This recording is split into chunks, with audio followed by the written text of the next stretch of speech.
இன்னைக்கு அதிமுகவும் தாவேக்காவும் விமர்சிக்குது, தாவேக்காவும் அதிமுக இப்பதான் விமர்சிக்க ஆரம்பிச்சிருக்காங்க. இப்ப எடப்பாடி சொல்றாரு விஜயனுடைய அலட்சியத்தினாலதான் 41 பேரை இழந்தோம்னு சொல்றாரு. இது எப்ப ம். தெரியும்? இன்னைக்குதான் தெரியுமா? இதைத்தானே நாங்க செப்டம்பர் 27 அந்த சம்பவம் நடந்ததற்கு பிறகாகல இருந்து சொல்லிட்டு இருக்கோம். அப்ப அன்னைக்கு விஜயை தாங்கி பிடித்து சட்டமன்றம் உட்பட விஜய்க்கு வக்காலத்து வாங்கி 41 பேருடைய பிணத்தின் மீது அரசியல் செய்தது அதிமுக. இல்ல அந்த இடத்துல சீமான் அவர்களும் என்ன சொன்னாங்கன்னா, ரொம்ப அவர் எல்லாத்துக்குமே காரணம் விஜய்ங்கிறத சொல்லாதீங்க அப்படிங்கிற பாயிண்ட்ல தான் எடப்பாடியாரும் சொன்னார். நடந்தது தவறுதான், ஆனா அவரே போட்டு சுத்திட்டு இருக்க வேண்டாம், திமுக மேலயும் தவறு இருக்கு அப்படிங்கறத ரெண்டு பேருமே சொன்னாங்க அந்த இடத்துல. இல்ல ம். இப்ப அதிமுக சொன்னதுக்கும் நாம் தமிழர் கட்சியினுடைய தலைமை சீமானவர்கள் சொன்னதுக்கும் வேறுபாடு இருக்குது.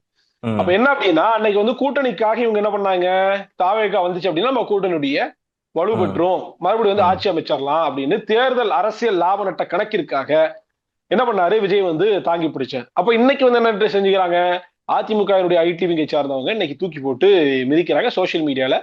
தாவேகாவை ரொம்ப மூர்க்கமா எதிர்க்கிறாங்க.